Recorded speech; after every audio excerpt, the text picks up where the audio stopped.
Hi friends. ఒక రాక్షసి తన మాయాశక్తులతో అందమైన స్త్రీ రూపాన్ని ధరించి తమ కామకోరికలతో భీముడిని తన వశం చేసుకోవాలని ప్రయత్నించింది. అప్పుడు భీముడు ఏం చేశాడు? ఆ రాక్షసి మాయలో పడ్డాడా లేదా? అసలు ఈ రాక్షసి మాయ చేసి మరి భీముడిని ఎందుకు పెళ్లి చేసుకోవాలనుకుంది? ఫ్రెండ్స్, ఈ భీమ రాక్షసి యొక్క ప్రేమ కథ ఏంటో తెలుసుకోవాలంటే ఈ వీడియోని ఎండ్ వరకు స్కిప్ చేయకుండా చూడాల్సిందే. వీడియో మాత్రం సూపర్‌గా ఉంటుంది. మాకు సపోర్ట్‌గా ఒక లైక్ చేయడం మర్చిపోకండి. ఒకరోజు దుర్యోధనుడు, ధర్మరాజు జూదం ఆడతారు. ఆ జూదంలో ధర్మరాజు ఓడిపోతాడు. జూదంలో కాసిన పందెం ప్రకారం పాండవులు ఓడిపోవడం వల్ల 14 సంవత్సరాలు అరణ్యవాసం చేయాల్సి వస్తుంది. అంటే 14 సంవత్సరాలు అరణ్యంలో జీవించాలన్నమాట. అలా అడవిలో తిరుగుతూ జీవితాన్ని గడుపుతున్న తల్లి కుంతీదేవి, పాండవులు బాగా అలసిపోయి ఒక చెట్టు కింద విశ్రాంతి తీసుకున్నారు. ఇక అందరూ ఆ చెట్టు కింద నిద్రపోయారు. చీకటి పడింది. భీముడు వారికి కాపలా కూర్చున్నాడు. పాండవులు విశ్రాంతి తీసుకుంటున్న ప్రదేశానికి దగ్గరగా హిరంబసురుడు అనే రాక్షసుడు తన చెల్లి హిడింబతో ఉన్నాడు. ఆ రాక్షసుడు విపరీతమైన బలవంతుడు, క్రూరమైన వాడు. నరమాంసాన్ని తింటాడు. చాలా కాలంగా తినడానికి మాంసం దొరకక తినడానికి ఎవరైనా దొరుకుతారేమో అని ఆశగా ఉన్నాడు.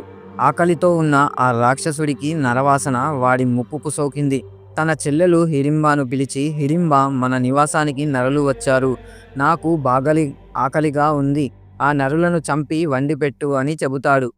హిడింబ పాండవుల దగ్గరకు వెళ్ళింది. పడుకొని ఉన్న పాండవులకు కాపలా ఉన్న భీముడిని చెట్టు చాటు నుండి నిలబడి చూసింది. చూసిన వెంటనే భీముడి మీద మనసు పడింది. వెంటనే హిడింబ రాక్షస రూపంలో నుంచి మానవకాంత రూపం ధరించి అన్న చెప్పిన మాటలు మరిచిపోయింది. హిడింబ భీముని దగ్గరకు నడుచుకుంటూ వెళ్ళింది. ఓ మహాబలిశాలి, నువ్వు ఎవరు? ఎక్కడి నుంచి వచ్చావు? దేవతలను తలపిస్తున్న రూపాలు కలిగి నిద్రిస్తున్న ఈ యువకులు ఎవరు? పొడవుగా అందంగా ఉన్న ఈవిడ ఎవరు? వీళ్ళందరూ ఏదో తమ ఇళ్లలో పడుకున్నట్టుగా ఈ అడవిలో ఇంత ప్రశాంతంగా ఎలా నిద్రపోతున్నారు? ఈ అడవి రాక్షసుల నివాసం అని మీకు తెలుసా? హిడింబాసురుడు అనే భయంకరమైన రాక్షసుడు ఈ అడవిలోనే ఉన్నాడు. అతను నాకు అతనే నన్ను మిమ్మల్ని చంపమని ఇక్కడికి పంపించాడు. కానీ నిన్ను చూసిన తర్వాత నీ భార్యగా మారాలని ఆశపడ్డాను. నీ మీద నాకు కోరిక కలిగింది.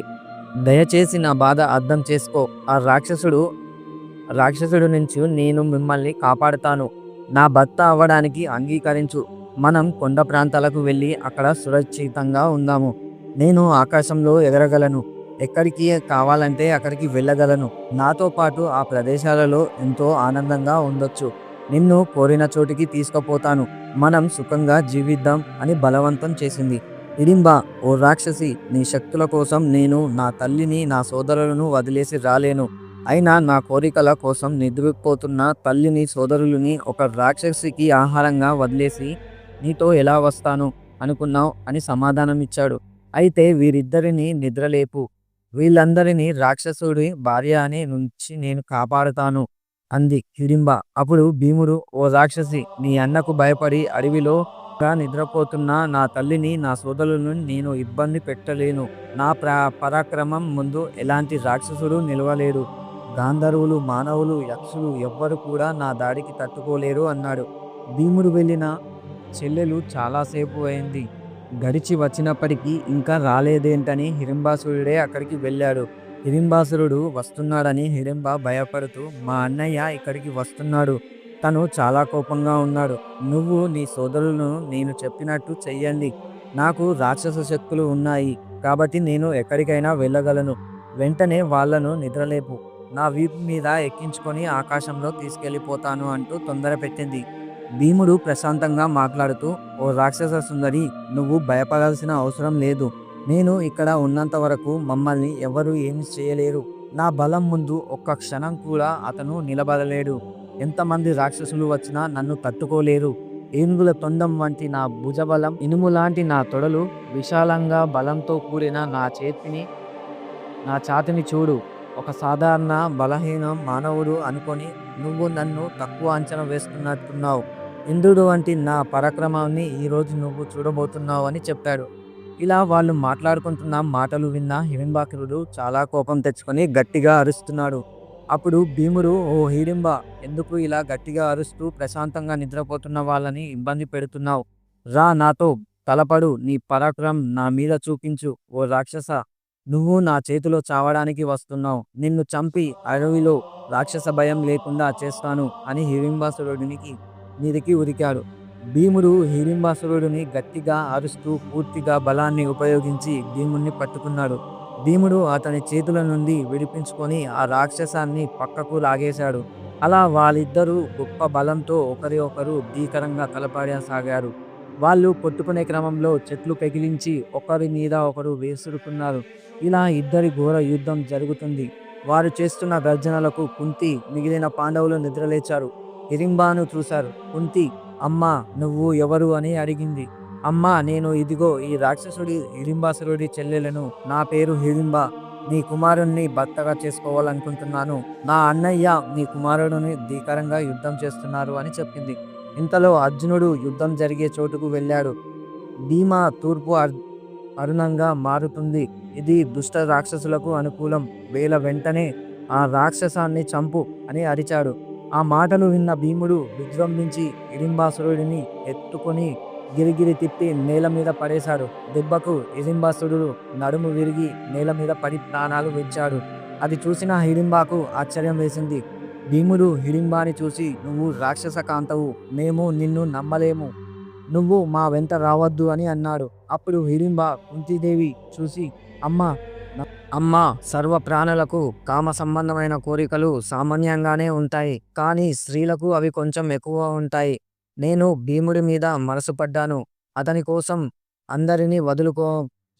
నా కోరిక తీరలేకపోతే నేను ఇక్కడే ప్రాణాలు విడిస్తాను. మీరు నన్ను స్వీకరిస్తే మీకు ఎంతో సహాయంగా ఉంటాను. నాకు జరిగింది, జరుగుతున్నది, జరగబోయేది తెలుసు. మీకు జరగబోయే దాని గురించి చెబుతాను వినండి. ఇక్కడికి కొంచెం దూరంలో శాలిహోత్రుడు అనే మహాముని ఆశ్రమం ఉంది. అక్కడ ఉన్న కొనలలో నీళ్లు తాగితే ఆకలి దాహం ఉండదు. మీరు అక్కడ నుండి మీ దగ్గరకు వ్యాసముని వచ్చి మీకు హితోపదేశం చేస్తాడు అని చెప్పింది. ఇది విని కుంతీదేవి ఎంతో సంతోషపడింది. హిడింబ బాధను అర్థం చేసుకున్న ధర్మరాజు, ఓ హిడింబ, నువ్వు భీముడికి ఉదయం నుంచి సూర్యుడు అస్తమించేంత వరకు నీకు నచ్చినట్లు అతన్ని సేవించుకో. సాయంకాలం కాగానే ఖచ్చితంగా మా దగ్గరికి చేర్చాలి అని ఒప్పందం చేర్చుకున్నాడు. కుంతీదేవి భీముడిని చూసి, భీమా, నా మాట నీ అన్న ధర్మరాజుని మాటని విను. హిడింబ ఉత్తమకాంత తనను కథనకు ఆమెను పెళ్లి చేసుకో, నీకు మంచి జరుగుతుంది. తన కారణంగా నీకు కొడుకు పుడతాడు అని చెప్పింది. భీముడు తల్లి మాట ప్రకారం హిడింబాను పెళ్లి చేసుకున్నాడు. కానీ ఒక షరత్తు పెడతాడు. హిడింబాతో కొడుకు కలిగినంత వరకు మాత్రమే గడుపుతాను, కొడుకు పుట్టాక నీతో గడపను అని చెబుతాడు. హిడింబ దానికి కూడా సరే అంటుంది. తరువాత అందరూ హోలీశాత్రుడి ఆశ్రమానికి వెళ్ళారు. ఒకరోజు వేదవ్యాసుడు వారి వద్దకు వచ్చి, అమ్మా కుంతీదేవి, ధర్మనందన, కష్టాల కాలం ఉండవు, మీకు మంచి రోజులు వస్తాయి, రాజ్యం లభిస్తుంది. ఇక్కడ కొన్ని రోజులు ఉండి తర్వాత ఇక్కడ దగ్గరలో ఉన్న ఏకచక్రపురానికి వెళ్ళండి. బ్రాహ్మణ రూపాల్లో అక్కడ నివసించండి. తరువాత నేను వచ్చి చేయవలసింది చెబుతాను అని చెప్పాడు. వేదవ్యాసుని మాట ప్రకారం పాండవులు శాలిహోత్రుని ఆశ్రమంలో కొంతకాలం నివసించారు. ఇంతలో హిడింబ గర్భం దాల్చింది. ఆమెకు కొడుకు జన్మించాడు. అతనికి ఘటోత్కచుడు అని పేరు పెట్టారు. అతను విపరీతమైన బలం కలవాడు, కామరూపుడు. ఘటోత్కచుడు రాక్షసి కడుపున పుట్టడం వల్ల రాక్షస కోవకు చెందినవాడు. ఘటోత్కచుడు తండ్రులకు కుంతీదేవి నమస్కరించాడు. అమ్మ, నేను ఇక్కడే నా తల్లితో పాటు ఉంటాను. మీరు తలుచుకున్న వెంటనే మీ దగ్గరకు వస్తాను అని చెప్పి తల్లిని తీసుకొని అడవికి వెళ్ళిపోయాడు. ఇది ఫ్రెండ్స్, భీమా హిడింబ విచిత్రమైన ప్రేమ కథ. ఈ వీడియో నచ్చితే లైక్ చేయండి, షేర్ చేయండి. ఇలాంటి మరిన్ని వీడియోస్ కోసం మా ఛానల్ని సబ్స్క్రైబ్ చేసుకొని పక్కనే ఉన్న బెల్ బటన్ని యాక్టివేట్ చేసుకోండి.